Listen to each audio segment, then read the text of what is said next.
여러분들은 지금까지 사시면서 오늘 여기 본문에 나와 있듯이 두려워서 마음이 숲이 바람에 흔들린 것 같이 흔들린 적 있으셨어요? 흔들려 본 적 있으셨어요? 많이 있으셨죠? 그죠? 정말 표현이 참 너무 와닿습니다. 그죠?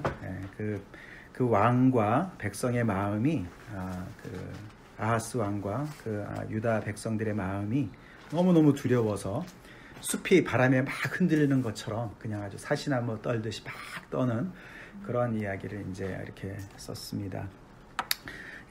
너무너무 두려워하는 상황입니다. 왜 두려워합니까?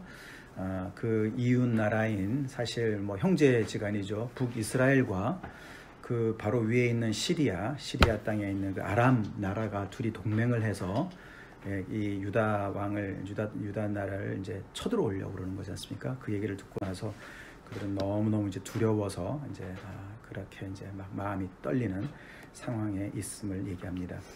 그리고 이제 지난주까지 이제 그 앞에 이사야가 그 유대 예루살렘을 향한 이제 그 하나님의 말씀을 받아서 쭉 이제 어떻게 보면 객관적인 얘기들을 많이 했습니다. 그죠?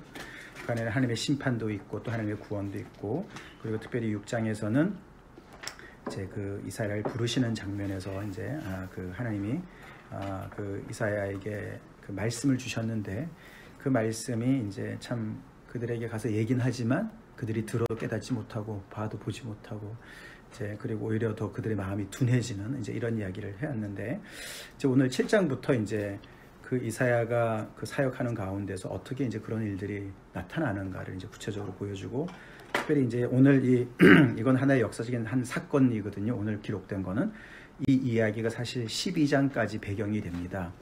그래서 그 아하스 왕 때 그 이 유대 나라가 처했던 그런 어떤 국제 정세 때문에 오는 많은 두려움들, 이제 그런 두려움들이 배경이 되고 있습니다. 저희가 조금 전에 시작하기 전에도 그 코로나 바이러스 때문에 얘기를 했지만 정말 온 세계가 지금 뭐 정말 아직까지 뭐 거짓까지는 아니라 하더라도 굉장히 두려운 상태에 공포에 이제 어떻게 패닉 될 수 있는, 특별히 한국이나 중국이나 이제 점점 더 이렇게 그렇게 이게 지금 잡히지 않으면 그렇게 어려움이 있을 수 있을 것 같은데, 어제도 제가 이제 거기 노인에 갔을 때 거기 와서 이제 그 노래 가르쳐 주시는 여전도사님이 계시는데 그분도 이제 그런 카톡 하나를 받았나 봐요. 그 뭐 여기 타코마에서 뭐 이런 얘기. 근데 이제 그분이 아주 바른 소리 하시더라고요. 어르신들 그 이렇게 카톡 이렇게 카피해가지고 보내는 건 어디서 배우셔가지고 그거 좀 분별해서 보내야 되는 거를 그냥 그런 거를 소문을 계속 이렇게 카톡으로 퍼뜨리는 거 굉장히 조심하시라고. 어떻게 그렇게 그래서 소문이 무성하고 거기에 더 이제 상황을 더 악화시킨다, 조심해야 됩니다. 참 바른 얘기 해주셨는데, 이제 그런 것처럼 하여튼 두려움이 많이 이제 이렇게 깔려 있는, 이거는 이제 그런 정도가 아니라 이제 이게 이 나라의 존립의 문제가 지금 이제 걸려 있는 이제 그런 아주 두려운 상황인 겁니다. 그 앞에 보시면은 1절에 보시면은 그 이제 아람 왕의 이름은 르신이고, 그죠? 그 다음에 이제 그 이스라엘의 왕은 베가입니다. 그죠? 르신과 베가, 이 두 나라의 왕들이 결탁을 해가지고 예루살렘을 쳤으나 능히 이기지 못하니라 이렇게 나와요. 그죠? 그래서 아마 먼저 어떤 그런 쳤는데 가서 뭐 좀 피해는 입혔을지 모르지만 그래도 이제 실패를 한 거로 나옵니다. 그죠? 그런데 2절에 보니까 어떤 사람이 다윗의 집에 알려 이르되 아람이 에브라임과 동맹하였다 하였으므로, 그래서 위에는 그냥 각자가 와서 이제 공격을 했었는지 하여튼 여기서는 다시 이제 동맹을 해가지고 덤벼든다 이러니까 완전히 거기서는 완전히 이제 마음이 무너지는 멘붕 상태가 되는 것을 볼 수가 있습니다. 사실 오늘 이 이야기는 그 열왕기 하 16장이랑 그 다음에 역대하 28장이 배경입니다. 거기에 자세하게 나와 있는데, 자세하게 나와 있지만서도 이게 이제 그거를 자세하게 시간 순서대로 다 쓰질 않았어요. 그래서 이렇게 빗앤바이트로 여기저기랑 이렇게 연결을 해가지고 이해를 좀 해야 되고, 사실 이 7장 오늘 이야기가 유명한 이제 그 처녀가 잉태의 아들을 낳을 것이요 그 이름을 임마누엘을 하리라 해서 우리한테 굉장히 익숙한 본문도 나오지만 사실 이 이사야 전체에서 가장 또 해석하기가 어려운 부분이라고도 합니다. 제가 아주 고생을 좀 했겠죠.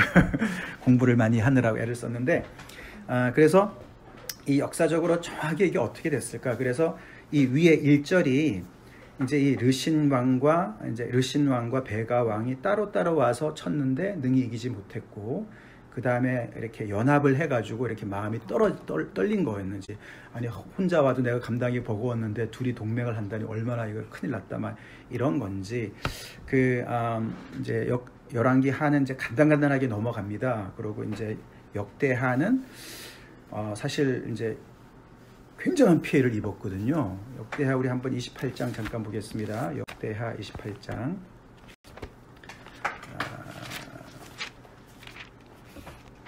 역대하 28장에 보시면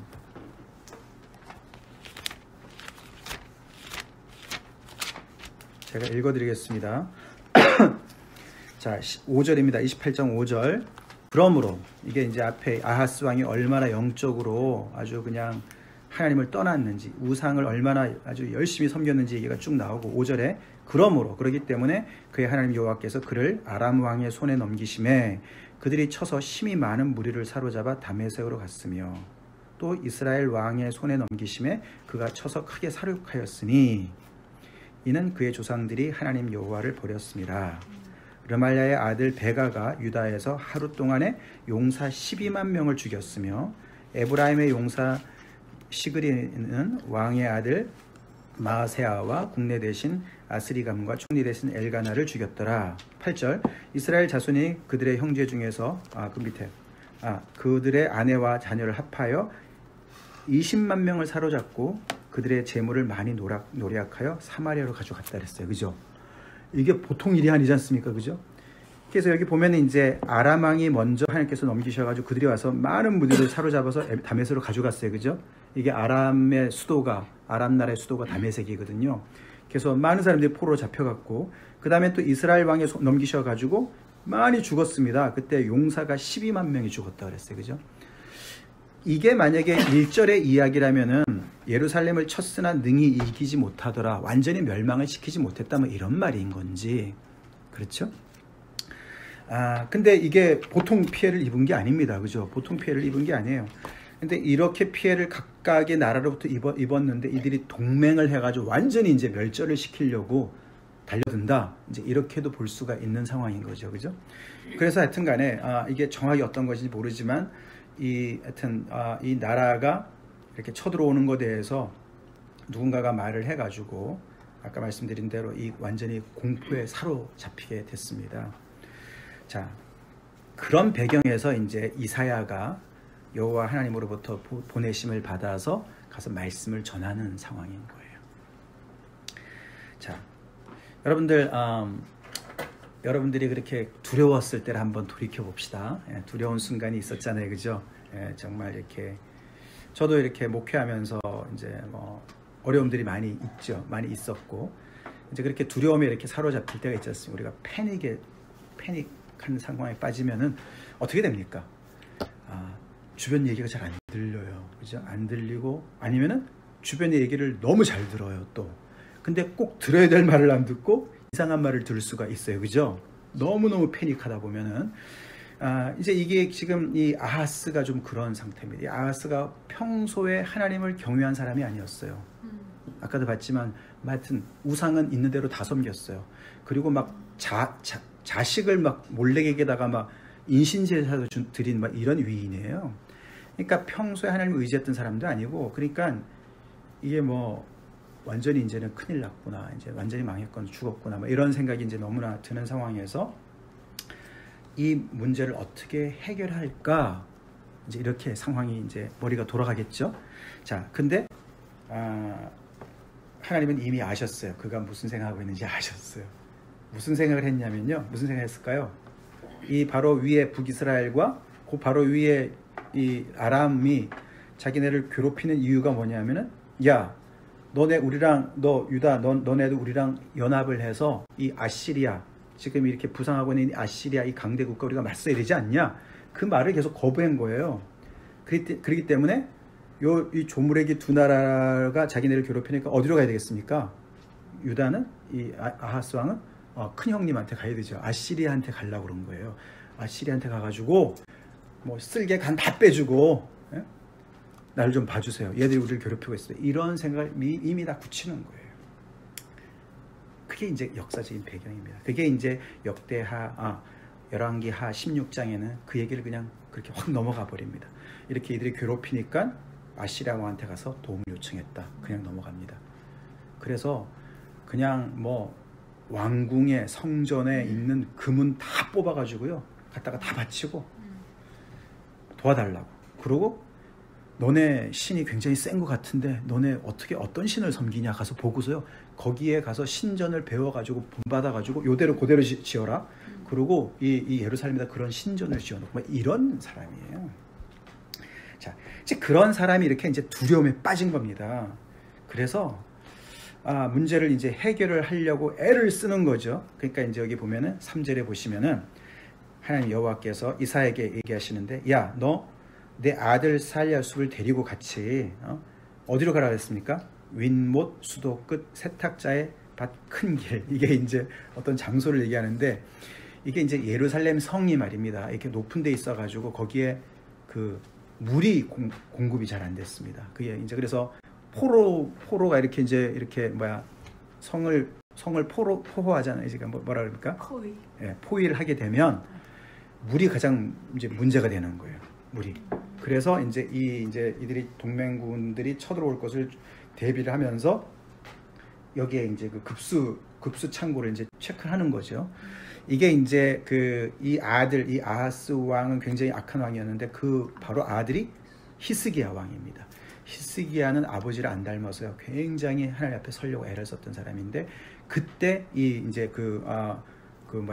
공사를 해가지고 이 예루살렘 성에 물이 들어오게끔 합니다. 근데 그때 완공이 돼요. 근데 여기까지는 아직 완공이 안 된 상황에서, 그래서 이제 이들이 쳐들어오면 어떻게 이제 대비를 할까지 준비를 하고 있는 상황인데, 그래서 그 아하스 왕이 거기 있으니까 너가 아들을 데려가서 그를 만나서 이야기를 해라. 그러면서 4절부터 9절까지 얘기를 합니다.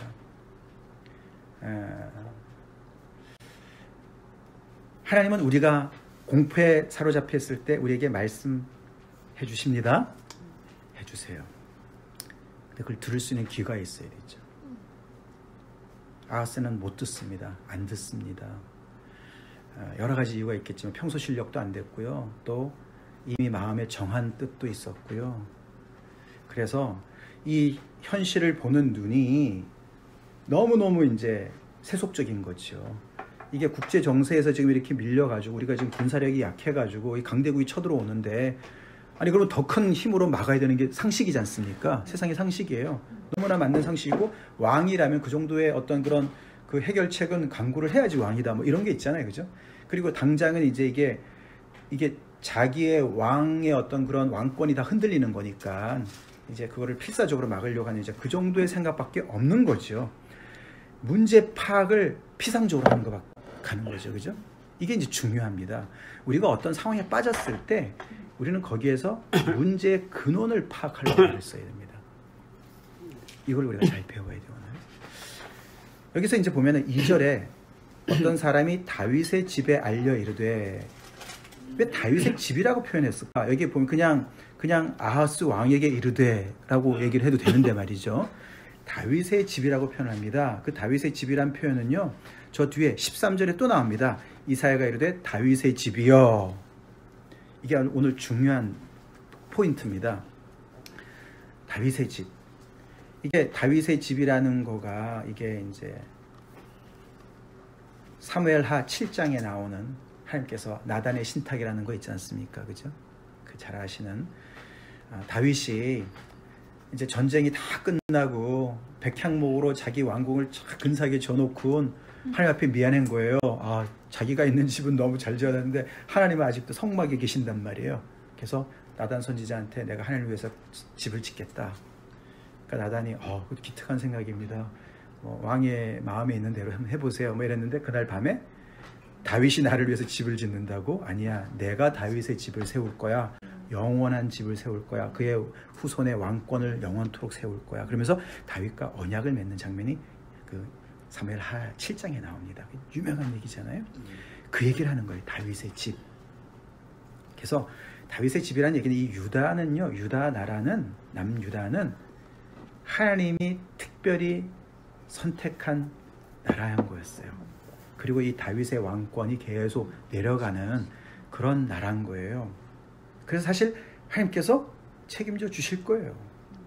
근데 아하스가 자기 나라로 착각하는 거죠. 이게 다윗의 집인데, 자기는 그래서 다윗의 후손으로서 왕의 자리에 있는 거로서 그 신앙의 전통과 모든 것을 잘 이어나갈 책임이 있는데, 자기 멋대로 이 나라의 뿌리를, 근간을 잘라버리는 거죠. 하나님과의 언약을 파기하고 바알을 숭배하고, 예? 모든 온갖 우상을 다 숭배하면서 자기의 집으로 착각을 하는 겁니다. 자기의 왕궁으로 착각을 하는 거예요.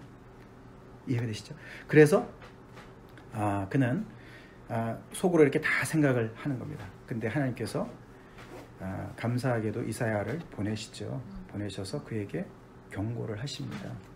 너가 이미 마음에, 그런 얘기는 없지만 그게 그렇죠. 문맥으로 아까 말씀드린 대로 따져보면 그렇습니다. 그래서 마음에 어느 정도 정한 것들이 있고 이제 피할 길을 생각하고 정치적으로 생각하는 것이죠. 그래서 사실 이 아하스가 이 문제에서 이렇게 마음이 패닉이 올 때, 이 공황이 일어날 때 가만히 문제를 파악을 정확하게 해서 그 문제의 어떤 그 근원의 문제를 해결을 하려고 애를 썼으면 좋았을 텐데, 그러면은 이사야의 말이 들렸을 텐데 못 듣습니다. 도움이 안 되니까요. 뭐라 그랬습니까? 이사야가 뭐라 했냐면은 4절 읽겠습니다. 그에게 이르기를 너는 삼가며 조용하라. 아니 이 시간에 지금 조용하라니. 조심하고 조용해라. 르신과 아람과 르말라의 아들이 심히 노할지라도 뭐 같다고요? 표현이 재밌어요, 그죠? 연기 나는 두 부직갱이 그루터기가 불과하다. 네. 그러니 두려워하지 말고 낙심하지 말아라. 거기에 그 4절 안에 네 마디의 명령어가 나옵니다. 삼가하라, 조용하라, 두려워하지 말라, 낙심하지 말라. 이렇게 네 가지가 나옵니다. 이게 이제 이 아하스의 귀에 안 들어오는 조언인 거죠. 이렇게 다급한 상황에, 예? 정말 촌놈을 아껴서 지금 빨리 대책을 대비해야 되는 거 아닙니까? 그죠? 비상대책위원회를 세워서 빨리 사신을 띄워서 아시리아한테 도움을 요청해야 되고, 뭐 이런 것들이 막 머리로 돌아가는데, 하나님이 이사야를 통해서 주시는 말씀은, 야, 조용히 좀 해. Be quiet. Be careful and be quiet. 네. 그리고 두려워하지 말고 낙심하지 말아라. 하나님의 관점에서, 다윗의 집의 그 신앙의 관점에서 볼 때는, 야, 너는 그렇게 두려워하고 너를 그렇게 정말 이 숲이 바람에 흔들리는 것 같이 흔들리게 만드는 그 두 존재가 하나님의 눈에는 뭐라고요? 연기 나는 두 부직갱이 그루터기에 불과하다. 이게 무슨 지금 막 불이 붙어가지고 막 그냥 활활 타오는 그런 불도 아닌 거예요. 이미 그 강력한 불은 다 꺼져가지고, 불은 다 꺼져가지고 이제 연기가 모락모락 나는, 예? 그 전성기가 다 지나가 버린 이런 뜻입니다. 물론 연기 나는 두 부직갱이니까 거기다 대면은 이렇게 될 수는 있겠죠, 그죠? 예? 뭐 이렇게 화상을 입을 수 있을지 모르지만, 너네가 지금 생각하듯이 그렇게까지 너희를 완전히 삼킬 그 정도의 존재들은 아니다. 그러니까 하나님은 삼가하고 조용해라. 우리 이 말씀 아멘으로 받읍시다. 아멘. 하나님의 사람들은요, 세상에 똑같은 일이 벌어져도요, 하나님의 관점으로 볼 수 있는 믿음이 있어야 돼요. 그리고 그럴 때마다 하나님이 사랑하시는 자녀들에게 말씀을 주신다고 믿어야 됩니다. 하나님께서 말씀해 주세요. 우리가 여러분 그 상식적으로 아시죠? 당뇨병이요, 타입이 1, 2가 있는데 아세요? 그게 어떤 차이가 있는지 아세요? 우리 여기도 이제 당뇨병이 있으신 우리 집사님들 계시지만, 당뇨병의 문제는 이게 우리가 먹으면 탄수화물이 이게 이제 혈당에 들어가가지고 그게 몸의 에너지로 흡수가 돼야 되잖아요.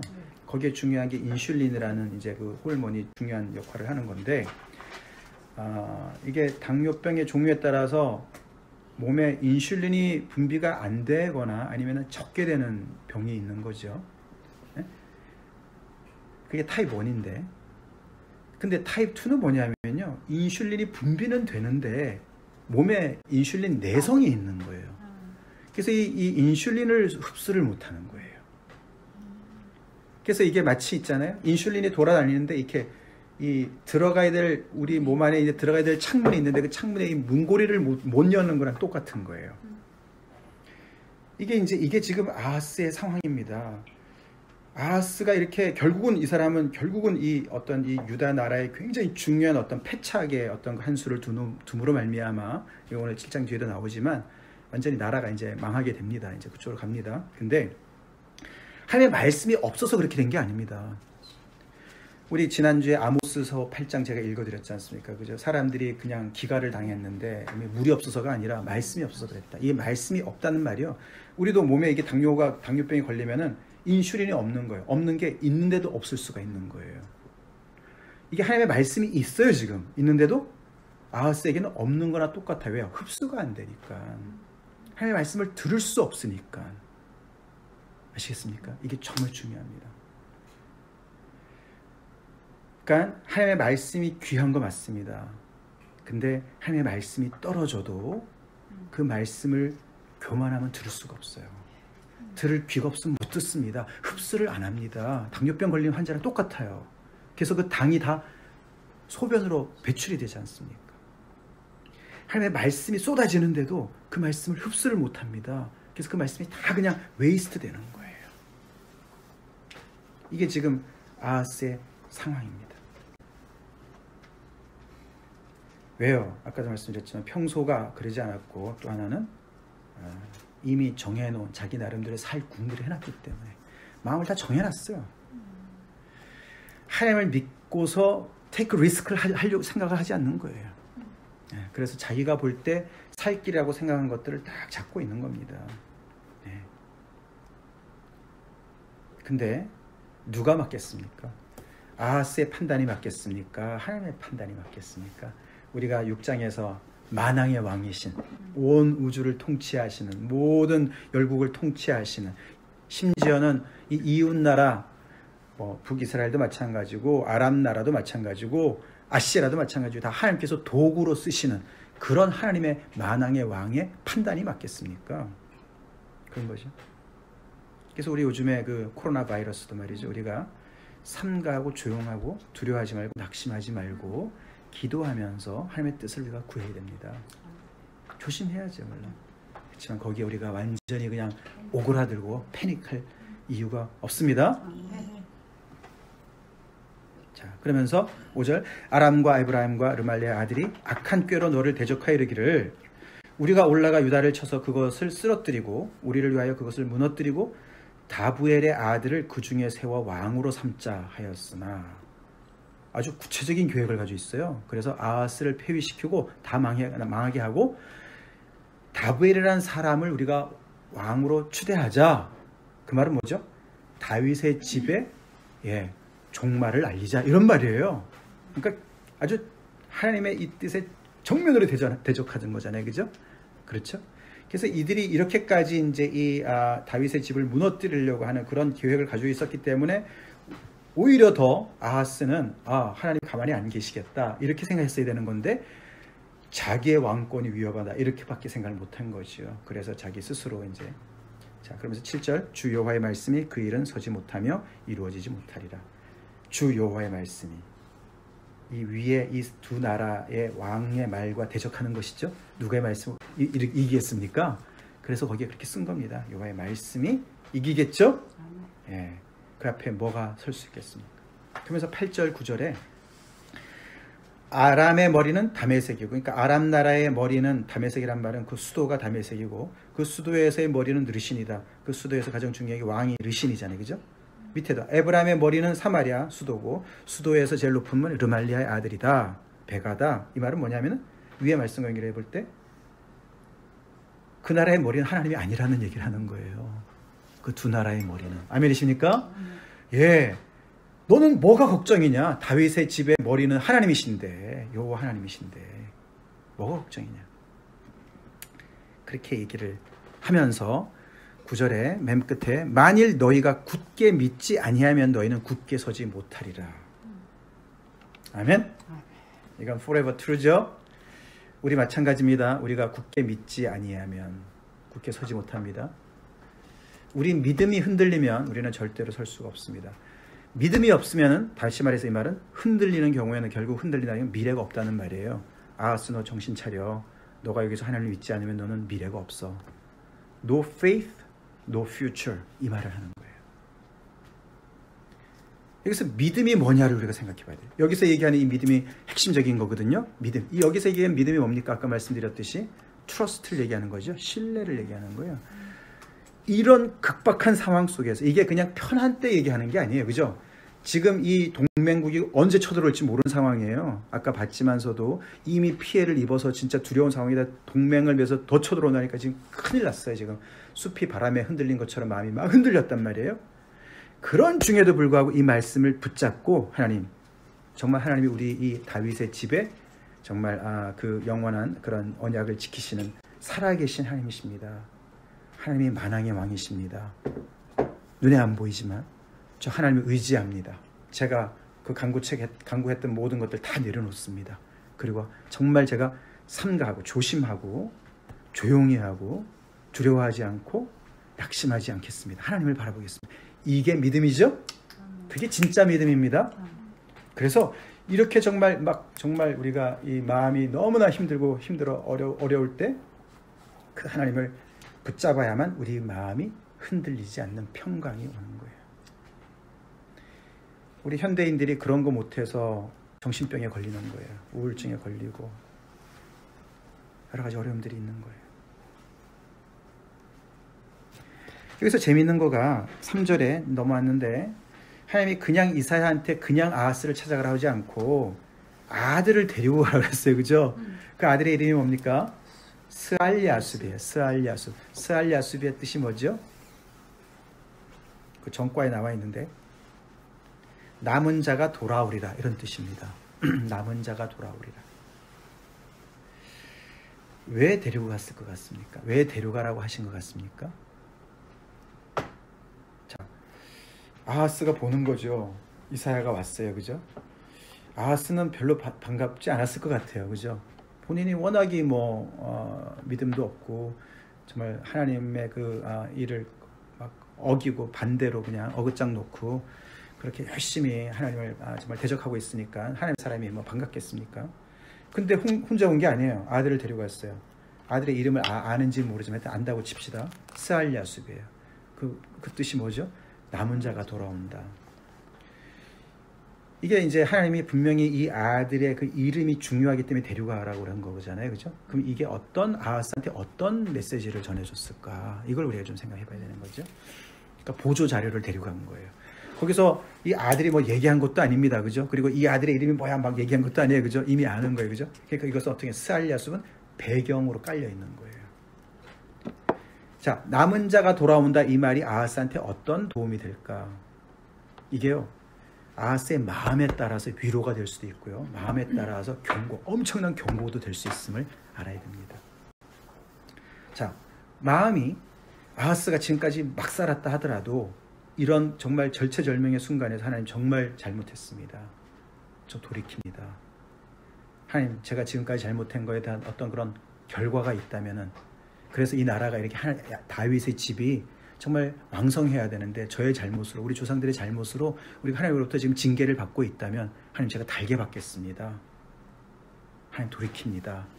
그런 마음이 있다면은 겸손한 마음이 있었다면 이 아들이 어떻게 남은 자가 돌아올 것이다. 그 말은 뭐냐면은 그 말은 끌려간다는 말이고요. 끌려가서 많은 사람들이 죽고 그냥 몇 명 안 남는다는 얘기하는 거거든요.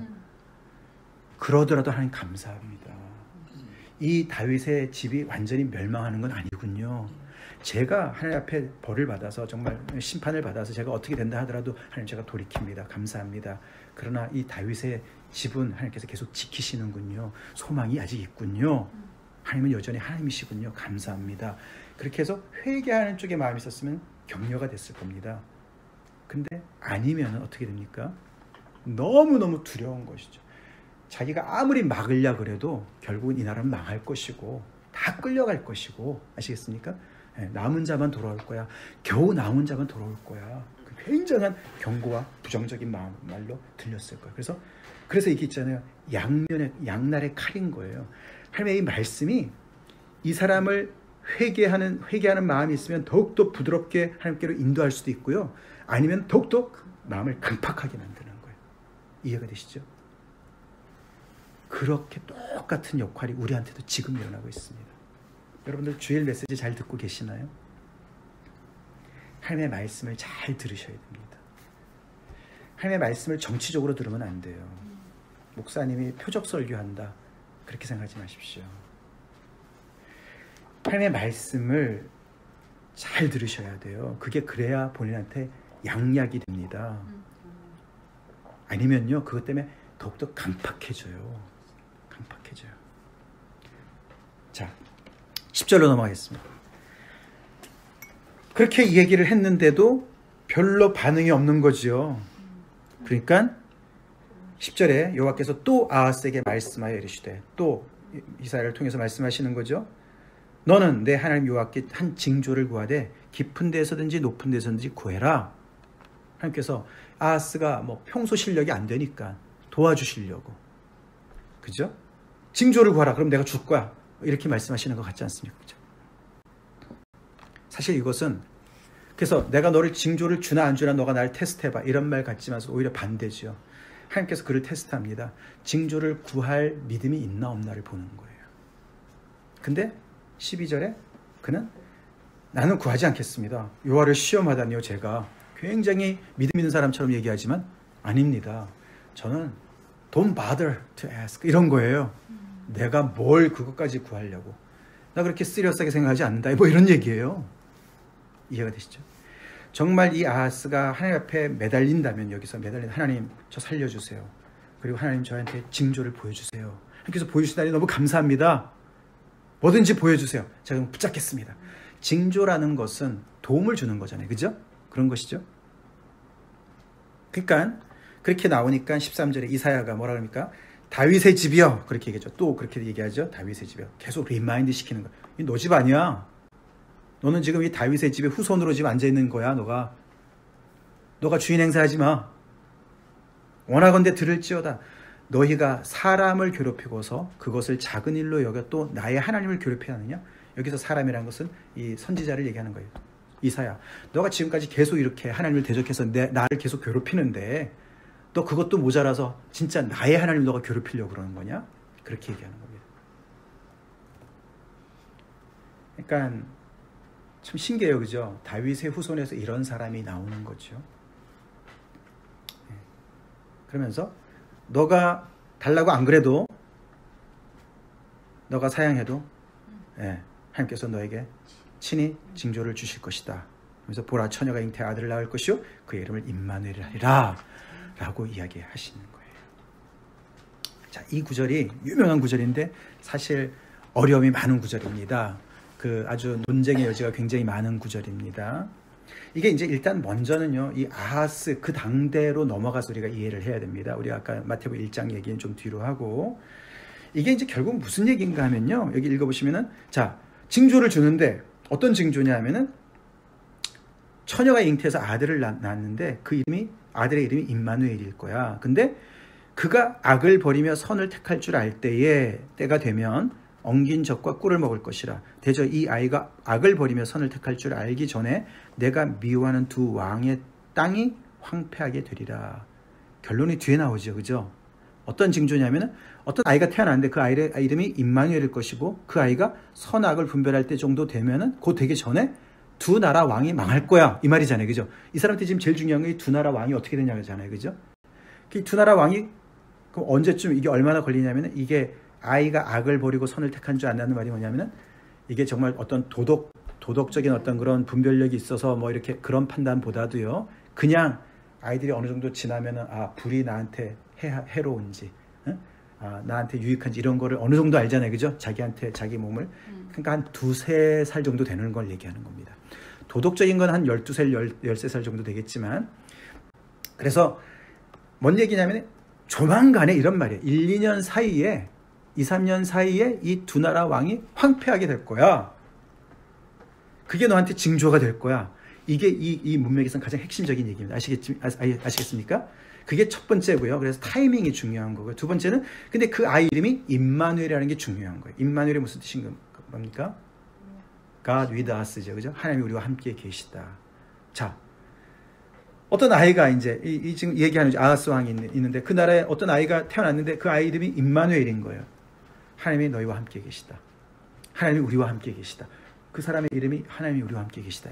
다시 말해서 아하스가 너무너무 믿음이 없고 너무너무 패역하니까요. 하나님이 우리와 함께 계시는 사실을 못 믿으니까 한 아이를 거기다 세워놓으시고 예? 시청각 교육 자료로 그 아이의 이름을 임마누엘로 세운 거예요. 아시겠습니까? 그래서 그 아이를 계속 보는 거죠. 임마누엘. 하나님이 우리와 함께. 이게 아까 사무엘 하 7장에 나단의 신탁의 핵심이거든요. 내가 너를 이렇게 집을 세울 때까지 너를 떠나지 않을 거다. 너와 영원히 함께 할 거다. 그게 임마누엘이에요. 그게. 그러니까 사무엘 하의 그 말씀을 어떻게 보면 그 말씀이 그 아이의 이름으로 이렇게 지배하게 된 것처럼 그래서 그게 징조가 되는 겁니다. 사실 여기서 이 처녀라고 번역을 했는데 이게 처녀가 그 원문에 보면은요 그냥 젊은 처자를 얘기하는 거예요. 꼭 어떤 처녀성을 얘기하는 게 아닙니다. 이게 아시겠어요? 이게 원문에 알마라고 되어 있는데 그렇게 이제 남자를 모르는 이런 뜻이면은 베툴라라는 단어를 써야 돼요. 근데 그게 아니고 그냥 알마라고 그냥 결혼 정년기에 아기를 낳을 수 있는 그런 젊은 처자를 얘기하는 뜻입니다. 아시겠죠? 자, 그래서 여기서 핵심은 이게 처녀냐 아니냐 이게 중요한 게 아닙니다. 그냥 젊은 처자가 아기를 낳는데 그 아기의 이름이 임마누엘일 것이고 그 아기가 2, 3년 돼서 자랐을 때 이 두 나라가 망한 것을 너가 볼 거야. 그게 징조야 너한테.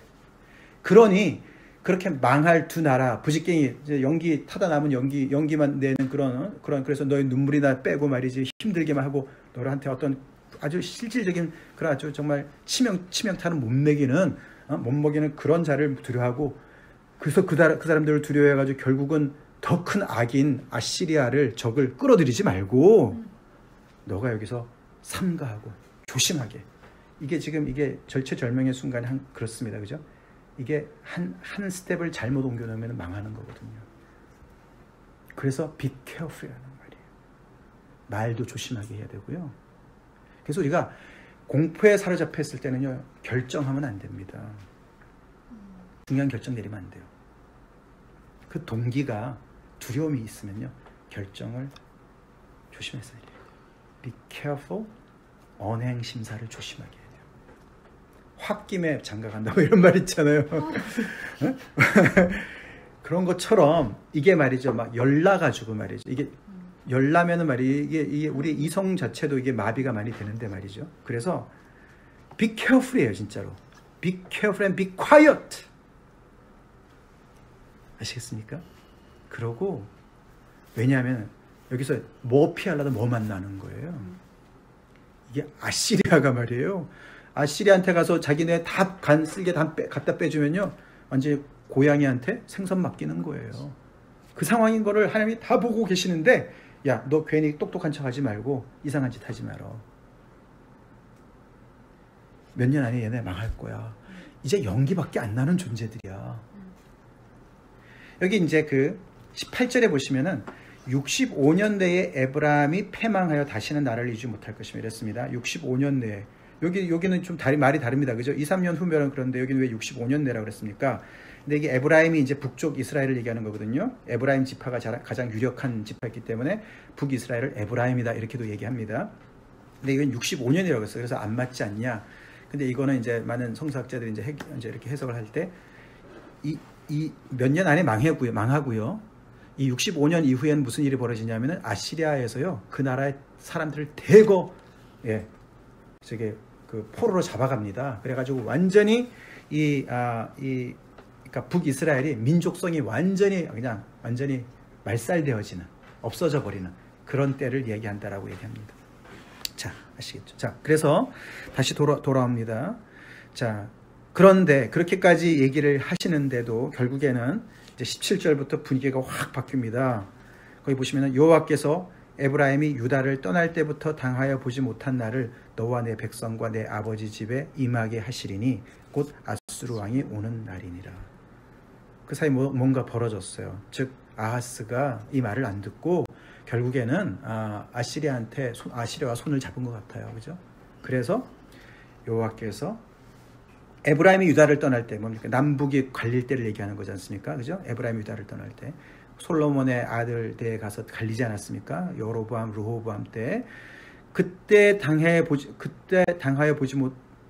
못한 날을, 그러니까 그때의 그 디제스터 이후에 이런 디제스터가 없다. 이렇게 얘기하는 것인데 그게 뭔가 하면은 아수르 왕이 너네를 쳐들어올 것이다.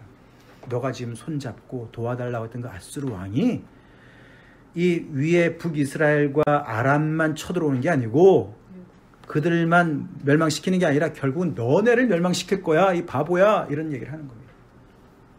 그러면서 18절부터 25절에 그 아수르 왕이 얼마나 그들을 철저하게 파멸할 건지를 얘기합니다. 그날에는, 그렇게 얘기하죠. 그날에는 이게 18절, 20절, 21절, 23절 계속 반복이 되죠. 그날에는 그게 아수르 왕이 오는 날에는, 그런 뜻입니다. 자, 어떤 일이 벌어지냐? 여호와께서 애굽 하수에서 먼 곳에 파리와 아수르 땅에 벌을 부르시리니. 여기는 좀 일반적으로 얘기합니다. 사실은 이 유다 나라는 이제 아수르한테 망하는데요. 애굽한테 망하지는 않습니다만 애굽도 뭐 많이 괴롭히잖아요. 그래서 애굽의 파리떼들과 이 아수르의 벌떼들이 그냥 아주 떼거지로 몰려와가지고 너네를 완전히 그냥 막 정말 괴롭히고 말살시키고 너를 멸망시킬 거야. 근데 어디냐면은 와서 거친 골짜기와 바위 틈과 가시나무 울타리와 모든 초장에 안 앉는 데가 없을 거다, 이런 뜻입니다. 파리떼랑 벌들이 뭐 바위 틈이라고 안 갑니까? 그런 거죠, 그죠? 무슨 뭐 화생방 뭐 이런 거랑 똑같은 거예요, 그죠? 예? 핵이 터진 거랑 똑같은 거예요. 이게 안 미치는 영역이 없다는 이런 말입니다. 온 사람 아무리 숨어도 다 찾아내서 단어를 폐말, 이런 어마어마한 얘기를 하는 거죠. 그리고 그날에는 저쪽 하수 저쪽에서 세내온 삭도, 하나님께서 렌트를 해가지고 용병을 불러냈다는 거죠. 돈을 줘가지고 불러내온 삭도, 레이저, 면도칼, 이런 뜻이에요. 면도칼인 아수르 왕, 하나님께서 용병을 구하신 거예요. 너무 신기하지 않습니까? 그죠? 그래서 이게 오늘 이 본문을 가만히 보면요, 인류 역사만 벌어지는 것 같지 않습니까? 사람들 간의 갈등인 것 같지 않습니까? 나라 간의 갈등인 것 같지 않습니까? 근데 하나님이 다 개입하고 계시죠? 예. 이 하나님께서 이 역사 속에 어떻게 개입하시나 우리가 너무나 재미있게 흥미롭게 볼 수가 있는데, 근데 자기가 초대한 줄 알았는데 하나님께서 세내어 가지고 데려온 삭도라 그랬어요. 도움이 아니고. 이게 부지깽이가 낫죠, 면도칼보다. 면도칼은 베이고 말이죠. 여기서 보니까 어떻게요? 삭도가 그래요.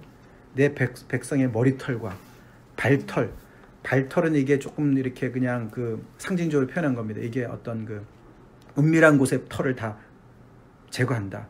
수염도 깎는다. 완전히 수치를 얘기합니다. 엄청난 수치를 얘기합니다. 완전히 망하고 살아있는 사람은 수치를 당할 것이고, 그 다음에는 그날에는 사람이 한 어린 암소와 두 양을 기르리니. 이게 뭐 목양을 많이 하는 데 아닙니까? 그러니까 이게 얼마나 가난합니까? 그죠? 어린 암소 한 마리랑 두 양밖에 못 기르는 거예요. 그런데도 젖이 많아요. 무슨 말이에요? 사람이 별로 없는 거예요. 네, 그 얘기예요. 다 잡혀가고 사람이 없는 거예요. 참 성경의 표현이 어마어마하죠, 그죠? 그렇게 너네가 철저하게 망할 거야. 그래서 이게 엉킨 젖을 먹을 것이, 이게 막 풍요로운 것을 얘기하는 것 같지 않지만, 그렇지만 그렇지 않습니다. 위에도 보면은, 그죠? 거기 15절에, 그죠? 그가 악을 버리며 선을 택할 줄 알 때가 되면 엉긴 젖과 꿀을 먹을 것이라. 이 말도 그런 말입니다. 예. 그러니까 이제 그게 어떤 풍요로운 것도 또 얘기하지만 어떤 반면에 이런 얘기도 되는 것이죠. 밑에 나온 것처럼. 자, 그 다음에 23절에 그날에는 1000그루에 은 1000개의 가치가 있는 포도나무가 있던 곳마다. 자, 포도나무가 얼마나 좋은 포도나무인지요. 한 그루에 은 1개 값어치가 나가는 거예요.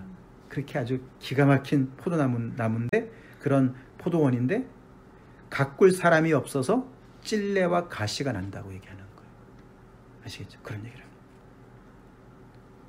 그래서 거기 가려면 화살과 활을 가지고 가야 돼요. 위험해서. 동물이 산다는 얘기죠. 날짐승이 산다는 얘기죠. 그리고 보습으로 갈던 모든 산에도 찔레와 가시 때문에 두려워서 그리로 가지 못할 것이고 그 땅은 그냥 들짐승들이나 소나 양들이 그냥 뜯어먹을 것이다. 농사질 사람이 없다. 아주 너무너무 엄청난 이야기를 하나님께서 예언하십니다. 아하스 왕이 결정을 내린 그 결과가 이렇게 어마어마한 결과를 불러오는 것이죠. 자, 그래서요, 저희 결론을 우리 이제 좀 정리해 봅시다. 8장에도 좀 이제 그런 얘기들이 연결이 계속 아까 12장까지 연결된다고 그랬지 않습니까?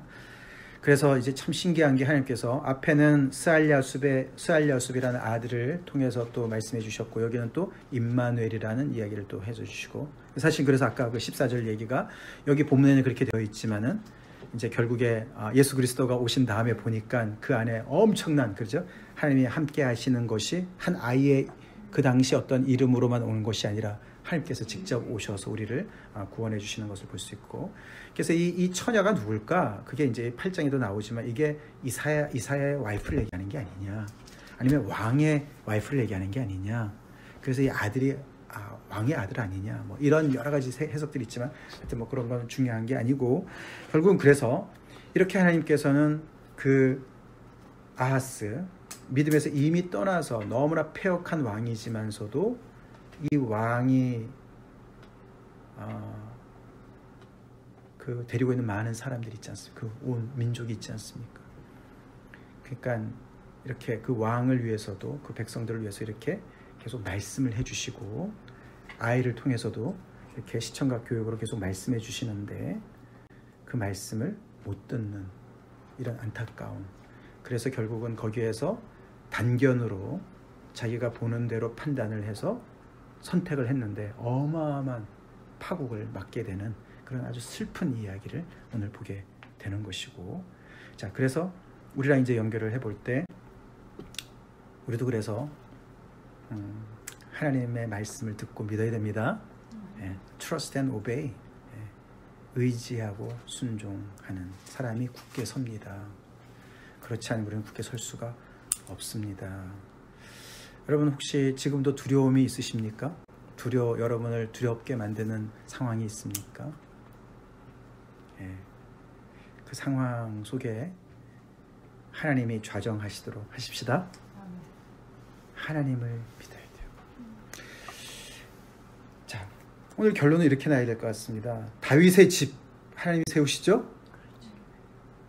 교회는 누가 세웁니까? 하나님이 세우시죠. 음부의 권세가 이기지 못하는 곳이 교회입니다. 교회 우리 정말 교회는 하나죠. 지금 지역교회가 너무나 많이 있지만 교회는 하나죠. 우리 참빛교회도 마찬가지입니까? 마찬가지입니다.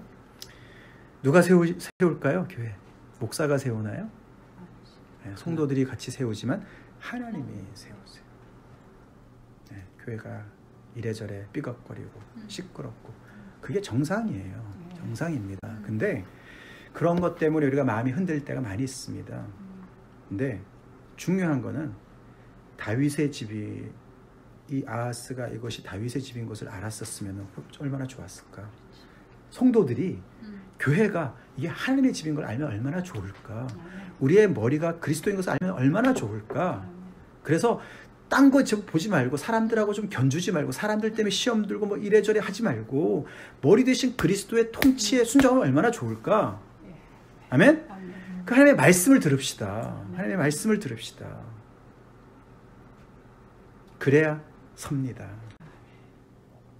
아하스의 불순종으로 하나님의 나라에 하나님의 그 뜻이 어떻게 수포로 돌아갔습니까? 아니에요. 아닙니다. 아까 스알랴숲. 너가 회개하고 서면 너한테 유익이 될 거야. 어떻게 보면 너랑 상관없이 스알 야수비야. 이 백성은 심판받아야 돼. 그럼 우리는 아멘 하나님, 저희가 잘못한 거 있으면, 우리가 교회적으로 잘못한 거 있으면 우리가 정말 하나님께서 우리를 낮추시면 우리가 받겠습니다. 주님, 어떠한 어려움도 심판도 달게 받겠습니다. 징계를 달게 받겠습니다. 그런 마음 있읍시다. 그러나 주님, 주님의 뜻을 이루세요. 스알 야수, 남은 자를 돌아오게 하시고 당신의 놀라운 뜻을 이루실 것을 믿습니다. 이런 겸손함으로 하나님의 정말 주시는 말씀을 달게 받는 그런 겸손이 필요합니다. 나는 망할 수가 없어. 나는 살 거야. 나만 살 거야. 아하스가 그런 사람이었어요. 사실은 이 이사야서에서 있잖아요. 아하스가요, 아주 믿음 없는, 굉장히 연약하고 흔들리는 이 왕의 대표자로 나옵니다. 아하스가 그런 왕이에요. 우리 그렇게 살지 말아요. 우리 왕 같은 제사장들, 주님의 제자들 아닙니까? 우리 아하스 왕같이 되어서는 안 됩니다. 그렇게 하나님의 나라가 굳게 서가는 거기에 하나님은 어쨌거나 하나님은 세우실 겁니다. 교회를. 아멘. 다윗의 집을 지키시고. 참빛교회가 망할 수도 있겠죠. 우리가 정신 안 차리면. 그렇다고 교회가 망하는 건 아닙니다. 그러나 한 사람 한 사람이 하나님의 교회에, 거기에 본인이 거기에 접붙임을 받아서 거기에 남아 있어야 되죠. 여기까지 하겠습니다. 같이 기도하겠습니다.